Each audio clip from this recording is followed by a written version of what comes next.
Bismillah, alhamdulillah, wassalatu wassalamu ala rasulillah wa ala alihi wa sahbihi wa man wala. Today, inshallah, we'll do three important etiquettes, one after the other, with regards to dua. Firstly, the first etiquette, the Quran and the Sunnah teach us that of the etiquettes of dua, the believer should be constantly prioritizing dua of a spiritual and religious nature, dua of hidayah, dua of forgiveness, dua of rahmah, dua of purification of the heart.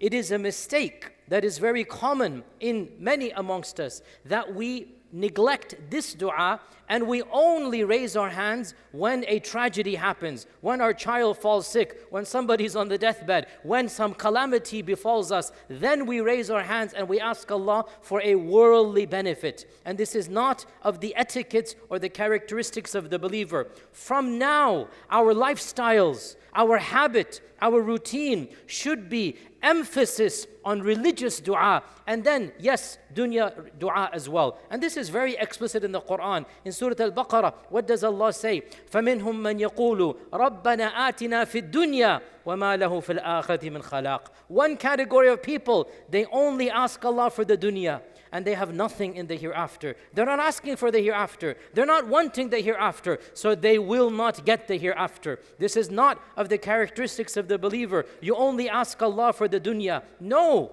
The cure of the heart, the disease of the heart, the spiritual nature of the heart is more important than the physical heart. You should be constantly making dua for a pure heart before you have a disease of the heart that you're raising hands for a physical disease. Maghfirah is infinitely more important than money. Allah's hidayah is infinitely more important than any worldly matter. And so our emphasis should be spiritual du'as. And yes, we also ask Allah for the dunya as well. And that's why Allah says in the very next verse, وَمِنْهُمْ مَنْ يَقُولُ. And there are people who say, رَبَّنَا آتِنَا فِي الدُّنْيَا حَسَنَةً وَفِي الْآخِرَةِ حَسَنَةً وَقِنَا عَذَابَ النَّارِ. Three phrases, two of them are religious. One of them is about this world. So we have a rough idea, a rough percentage.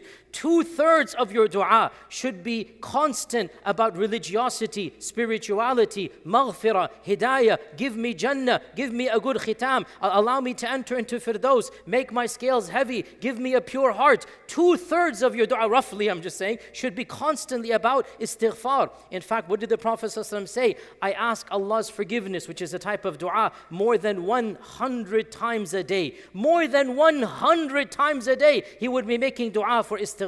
Astaghfirullah, astaghfirullah, astaghfirullah. Read the Quran. The bulk of du'as are about maghfirah. رَبَّنَا إِنَّنَا آمَنَّا فَاغْفِرْ لَنَا وَارْحَمْنَا وَأَنْتَ خَيْرُ الرَّاحِمِينَ وَأَنْتَ خَيْرُ الْغَافِرِينَ. The bulk of dua, اهْدِنَا الصِّرَاطَ الْمُسْتَقِيمَ. So we need to establish a relationship with Allah from now, constantly asking Him for religious good. And yes, we also ask Allah for worldly good as well. So of the etiquettes of dua, emphasis on spirituality, emphasis on religious matters. And yes, we also ask Allah for worldly matters as well. From this verse, a second etiquette we learn.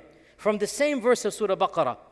فَمِنْهُمْ مَنْ يَقُولُ رَبَّنَا آتِنَا فِي الدُّنْيَا وَمَا لَهُ فِي الْآخِرَةِ وَمِنْهُمْ مَنْ يَقُولُ رَبَّنَا آتِنَا فِي الدُّنْيَا. There's an extra word. What is that word? Hasana. Why the difference? What is the difference? The first category are just greedy for the dunya. I want money, Ya Allah. Grant me this job, Ya Allah. Allow this promotion to happen to me, Ya Allah. They just want dunya, dunya, dunya. And the believer also wants dunya, no problem. But he has a description. Hasana.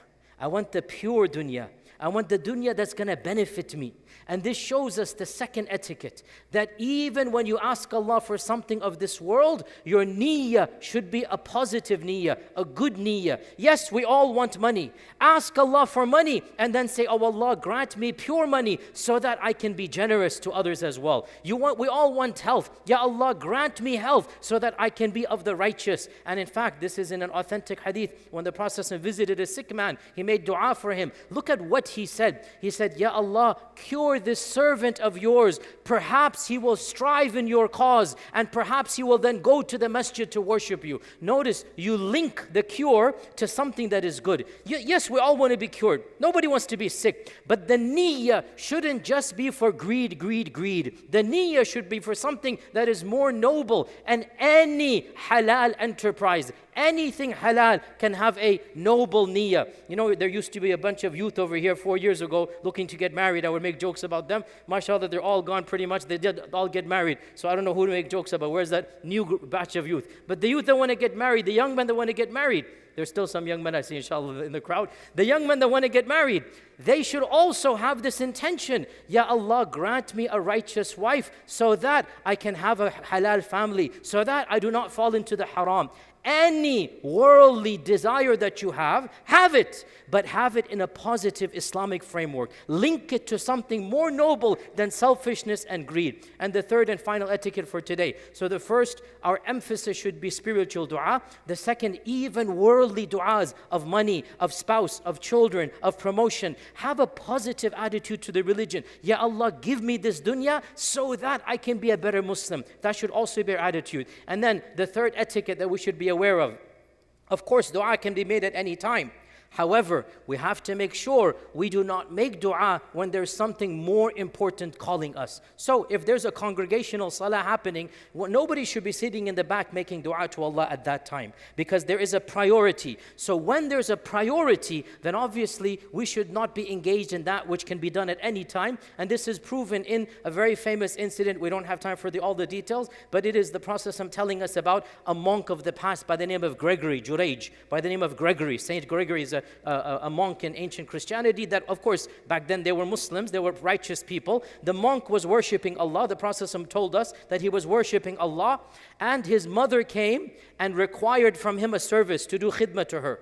And he said, Ya Allah, should I break my salah and answer my mother's call, or should I continue praying? And he continued praying in nafil salah. His mother required necessary emergency. He just turned a blind eye, thinking that worshipping Allah in a nafil salah is more rewarding than answering the call of his mother. And he ignored his mother 3 days in a row, thinking that this was better. And of course, this shows us that nafil ibadat, when they clash with the fard, you give up the nafil for the fard. But he didn't know this. He's a monk. He's a hermit. He's not an alim. He didn't know ilm. And that's why one of the versions of the hadith, it says, may Allah have mercy on Juraj. If he were a scholar, he would have known he has to answer to his mother. But he was just an average worshipper. My point being, when there's a clash, then we must prioritize that which is fard ayn. And so we do not make dua at a time when there is a specific ibadah, a specific need that needs to be done. We prioritize that, and then we make dua at other times. These are our 3 etiquettes for today, and inshallah we'll continue tomorrow with other etiquettes. Wassalamu alaikum wa rahmatullah. وتأبى في الهوى قربي فتب مما جنيت عسى تعود